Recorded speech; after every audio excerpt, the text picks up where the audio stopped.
अस्सलाम वालेकुम बच्चों, कैसे हैं आप लोग। होपफुली सारे ठीक होंगे। और आज हमें जो टॉपिक स्टडी करना है उसका नाम है सिंपल पेंडुलम। बेसिकली ये सिंपल पेंडुलम हमारे पास सिंपल हार्मोनिक मोशन का एक सब टॉपिक है, जिसमें हमने ये देखना है कि हमारे पास सिंपल पेंडुलम किस तरह से हमारे पास सिंपल हार्मोनिक मोशन एग्जीक्यूट करता है। तो हम क्या स्टडी करेंगे, सिंपल हार्मोनिक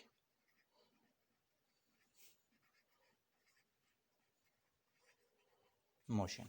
ठीक, अब सिंपल हार्मोनिक मोशन में हमने आज जो चीज़ स्टडी करनी है वो है सिंपल पेंडुलम।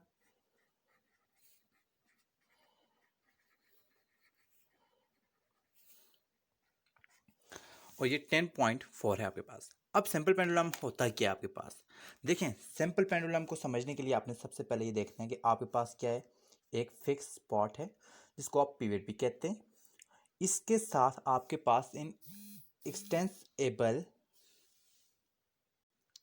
एक्सटेंडेबल या इनएक्सटेंसेबल स्ट्रिंग है। ठीक है, यानी आपके पास इन एक्सटेंडेबल। ठीक, दूसरी चीज़ क्या है आपके पास, इसमें आपके पास कि ये जो बॉब है इसका मास क्या है, वेरी स्मॉल। ठीक है, ठीक। और इसका जो मैस है ये आपके पास थोड़ी वेटलेस होगी आपके पास। आप लोगों ने होगा तो वेट सही ना इसका कुछ ना कुछ, लेकिन आप लोगों ने क्या कंसिडर करना है कि इसका कोई वेट भी नहीं है, सिर्फ ओनली इसकी क्या लेंथ मैटर करेगी।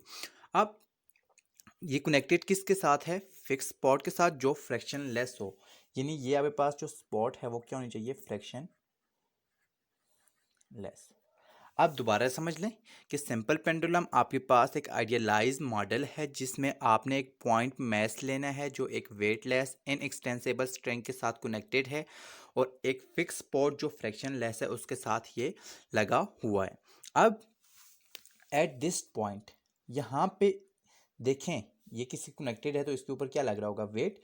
और वेट क्या होता है, mg के इक्वल होता है। अब वेट डाउनवर्ड लग रहा है तो यहाँ पे लाजमी लाजमी इसको बैलेंस करने के लिए एक और फोर्स भी तो होगी ना, जो हमारे पास क्या आ जाती है, टेंशन। तो ये टेंशन जो होगी आपके पास अपवर्ड होगी।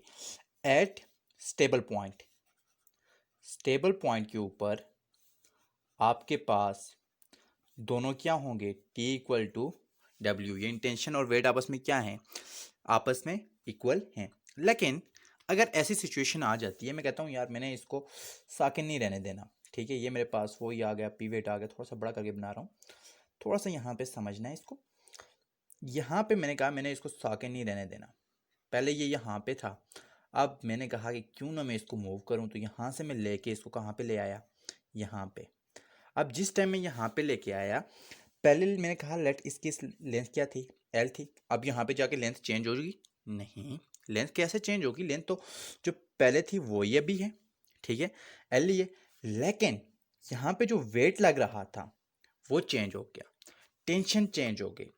यहाँ पे वेट और टेंशन आपस में बैलेंस है, लेकिन इस पॉइंट के ऊपर क्या होंगे, बैलेंस नहीं होंगे। अब यहाँ से वेट क्या होगा, डाउनवर्ड लग रहा है। अब वेट डाउनवर्ड लग रहा है, टेंशन इस डायरेक्शन में है, तो कोई ना कोई जो है हमारे पास ऐसी चीज होगी जो इसको बैलेंस कर रही होगी। अब कौन सी ऐसी चीज है, सो इसलिए हमने क्या किया कि इसको कंपोनेंट में डिवाइड कर लिया। अब यहाँ पे हमारे पास दो कंपोनेंट आ गए, ये आ गया। ये मैं छोटा सा एंगल ले लिया, एंगल के सामने वाला क्या होता है, परपेंडिकुलर। ठीक है, साइड वाली ये जो है इसके मुकाबले में थोड़ी सी छोटी होगी। ठीक है, यहाँ पे तो बड़ी बन गई है, याद रखना ये छोटी थोड़ी सी छोटी होगी। अब याद रखना साइन थीटा हमारे पास क्या होता है, परपेंडिकुलर ओवर हाइपोटेन्यूज। हाइपोटेन्यूज मेरे पास यहाँ पे याद रखना एम जी है, तो मेरे पास जो परपेंडिकुलर होगा ये क्या हो जाएगा, M ji sine of theta. क्योंकि एच की जगह पे मैं क्या पुट कर दूंगा, एम जी, तो मेरे पास ये जो वैल्यू आएगी ये मेरे पास आ जाएगी M ji sine of theta. अब ये वाला मेरे पास क्या होगा, बेस है ना, तो cos theta base over hypotenuse होता है। ठीक है, यहाँ पे cos theta equal to base over hypotenuse. तो हाइपोटेन्यूज की जगह पे मैं एम जी अगर पुट कर दूँ तो मेरे पास यहाँ पे ये वाला कंपोनेंट क्या बन जाएगा, M G cos of theta. अब यहाँ पे इन दोनों कंपोनेंट का कुछ ना कुछ काम है। ये जो M G cos of theta है, देखो टेंशन है ना, टेंशन अब इस डायरेक्शन में लग रही है। ठीक है, ये ठीक, टेंशन ये लग रही है, तो इसको बैलेंस करने के लिए हमारे पास कौन सा कंपोनेंट आ गया, m g cos of theta. So आपके पास टी क्या आ रहा है, m g cos of theta के इक्वल है। ये इसको क्या कर रहा है, बैलेंस कर रहा है। अब ये यहाँ पे है ना, तो अब जो ही मैं इसको छोड़ूंगा, लेट्स सपोज ये जो इसने डिस्टेंस ट्रेवल किया था ये मैं एक्स ले लेता हूँ। अब मैंने क्या कहा, जो ही मैं इसको छोड़ूंगा ये कुछ ना कुछ डिस्प्लेसमेंट ट्रेवल करेगा, नहीं करेगा, करेगा ना डिस्प्लेसमेंट ट्रेवल। तो ये डिस्प्लेसमेंट ट्रेवल करके इधर आएगा। अब कौन सी ऐसी चीज़ है जो इसको यहाँ पे मूव करवाने में मदद दे रही है, तो मेरे पास जो M G sine of theta आ रहा है, ये इसको क्या करवा रहा है, यहाँ पे इस डायरेक्शन में मूव करवाने, ओरिजिन की तरफ मूव करवा रहा है। तो अब मैं देखता हूँ कि इसको ओरिजिन की तरफ मूव जो करवा रहा है, बेसिकली ये क्या है, मेरे पास रिस्टोरिंग फोर्स है। और रिस्टोरिंग फोर्स हमारे पास क्या आ जाएगी, minus M g cos of sine of theta. अब minus M G sine of theta. अब देखें यहाँ पे माइनस साइन क्या इंडिकेट कर रहा है, कि जो रिस्टोरिंग फोर्स है टुवर्ड क्या है, मीन पोजीशन। अब यहाँ पे नेक्स्ट हम देखते हैं, अब फॉर नियरली स्मॉल डिस्प्लेसमेंट, ठीक है, स्मॉल एंगल्स, ये जो हमारे पास आर्क बन रहा है, ये एस जो है, ठीक है, ये S is nearly the same length as displacement. ये और ये आपस में इक्वल नहीं है स्मॉल आर्क के लिए। अगर आप ज़्यादा एंगल ले रहे हैं तो आपके पास आर्क भी तो ज़्यादा होगा, तब आपके पास ये दोनों इक्वल नहीं होंगे। लेकिन जब स्मॉल इंटरवल ले रहे हैं, स्मॉल छोटे छोटे पैचेस में, तो आपके पास एस और एक्स आपस में क्या होंगे, बराबर होंगे। अब यहाँ पे हमने इसको नाम दे देते हैं। यहाँ पे इसको मैंने ओ का नाम दे दिया, this is P and this is Q. ठीक, अब ओ पी क्यू, और इसको लेट्स सपोज मैं आर का नाम ले देता हूँ। अब मैं कहूँगा कंसिडर्ड, क्या कंसिडर्ड किया, ठीक है, triangle O R Q, O R Q, और क्या थी ये, मेरे पास ट्राइंगल थी, ठीक है, तो ट्राइंगल ओ आर क्यू। अब इसमें मेरे पास जो होगा साइन थीटा किसके इक्वल होगा, बेसिकली यहाँ पे साइन थीटा मेरे पास क्या है, परपेंडिकुलर और हाइपोटेन्यूज। यहाँ पे भी एल है, यहाँ पे भी एल है, तो हमारे पास एक्स बाय एल हो जाएगा। आ गई समझ, ठीक है, यहाँ पे X by L. So restoring force हमारे पास क्या हो जाएगी, minus M G sine theta. ठीक, साइन थीटा की जगह पे मैंने क्या पुट कर दिया, minus M G x by L.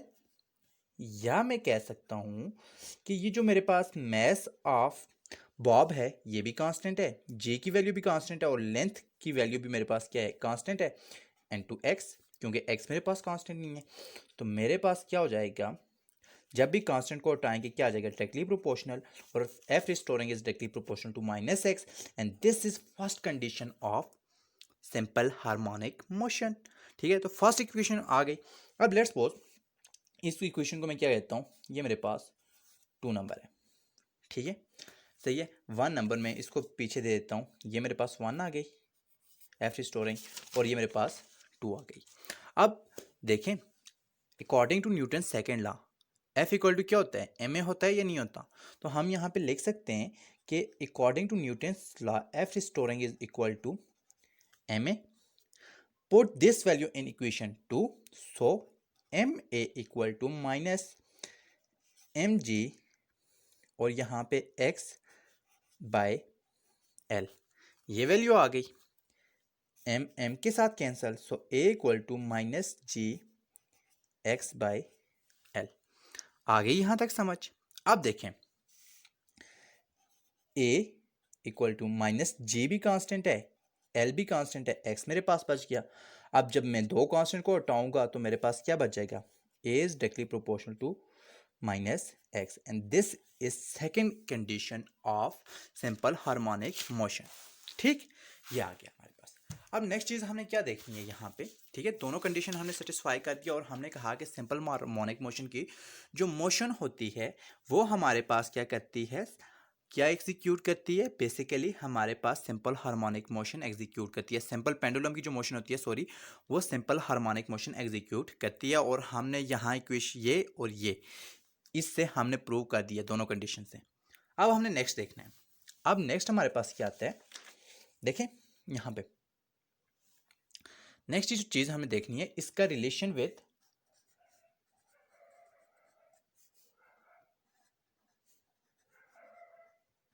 Relationship with time period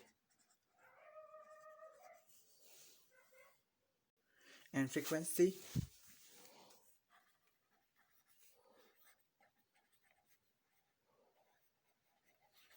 अब देखें यहाँ पे हमारे पास इक्वेशन 3 क्या इम्प्लाइज दे रही है कि ए मेरे पास किसके इक्वल आ रहा है minus G by L into x.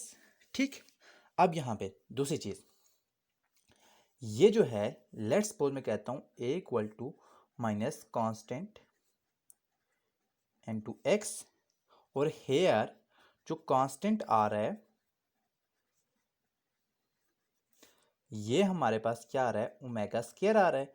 So a equal to minus omega square x or omega square equal to g by l. ठीक है, अब ओमेगा हमारे पास क्या आ गया, एंगुलर फ्रीक्वेंसी आ गई, क्योंकि यहाँ पे देखें एंगल बन रहा है या नहीं बन रहा। ठीक है, जब एंगल बन रहा है हमारे पास तो क्या आएगी, एंगुलर फ्रीक्वेंसी होगी या नहीं होगी। तो एंगुलर फ्रीक्वेंसी का जो रिलेशन हमारे पास आ जाएगा वो क्या आ जाएगा, 2 पाई बाई टी का square equal to g by l, 4 pi square divide by T square equal to g by l. ठीक है, हमें टी की वैल्यू चाहिए, so T square equal to 4 pi square l by g, दोनों तरफ square root ले लिया बच्चों, ये इसके साथ कैंसिल हो गया। ठीक है, यहाँ पे दोनों को इन्वर्ट किया है। ठीक है, ये कंफ्यूज नहीं होना, T square divide by 4 pi square. ठीक है, यहाँ से मैं स्टेप कर देता हूँ, T square divide by 4 pi square equal to l by g. अब इस 4 पाई स्क्वायर को इधर ले आया, टी क्या हो जाएगा, 4 का रूट 2 पाई स्क्वायर का पाई एल बाई जी। आ गई समझ। अब यहाँ पे करना क्या है, ठीक, ये रिलेशन तो हमारे पास आ गया है। एंड फ्रीक्वेंसी के लिए क्या होगा,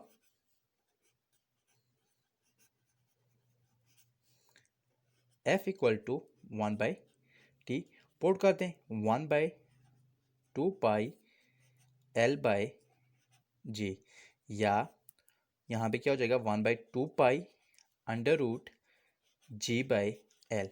this is relation for frequency. अब ये रिलेशन मेरे पास 3 आ रहा है, ये 4 आ रहा है। अब 3 और 4 से आप क्या कंक्लूड कर रहे हैं, क्या बात आती है आपके माइंड में। ठीक है, कि ये मेरे पास 3 नंबर इक्वेशन और 4 नंबर इक्वेशन मुझे क्या बता रही है, कुछ आता है माइंड में। देखें, ये बता रही है कि टाइम पीरियड आपके पास किसके ऊपर डिपेंड करता है, लेंथ के ऊपर डिपेंड करता है और ग्रेविटेशनल एसिलेरेशन के ऊपर डिपेंड करता है, यानी एल और जी के ऊपर डिपेंड करता है। 2 पाई तो कांस्टेंट आ रहा है, यानी आपके पास टाइम पीरियड जी के ऊपर डिपेंड करेगा, एल के ऊपर डिपेंड करेगा, एंड डजंट डिपेंड किसके ऊपर, मैस ऑफ बॉब। वो चाहे आप जितना भी ले लें उसके ऊपर डिपेंड नहीं करता। नंबर 2, आपके पास इस ऑसिलेशन के ऊपर भी डिपेंड नहीं करता। ठीक है, कि कितना इस ऑसिलेशन का एम्पलीट्यूड होना चाहिए, चाहे आप इसको यहाँ पे लाके छोड़ें, ठीक है, या यहाँ पे लाके छोड़ें, डजंट मैटर। ठीक है, आपके पास इसके ऊपर डिपेंड नहीं करेगा टाइम पीरियड। ठीक, सेकंड, ये मैस आप जो है 10 ग्राम का लटका दें या 100 ग्राम का, तब भी इसके ऊपर इतना डिपेंड नहीं करेगा। नंबर 2, आप लोगों ने याद रखना है कि ये जो आप होगा पॉइंट मैस होगा। पॉइंट मैस का मैस जो होता है ऑलमोस्ट आप काफ़ी कम रखते हैं। ठीक है, सही है, पॉइंट मैस आपके पास ऐसा होता है जिसका मैस ऑलमोस्ट वेरी लेस होता है। ठीक, अब आ गई है समझ। होपफुली आपको इस टॉपिक की समझ आई होगी। नेक्स्ट टॉपिक के साथ इंशाल्लाह जल्द मुलाकात होगी। अल्लाह हाफिज़।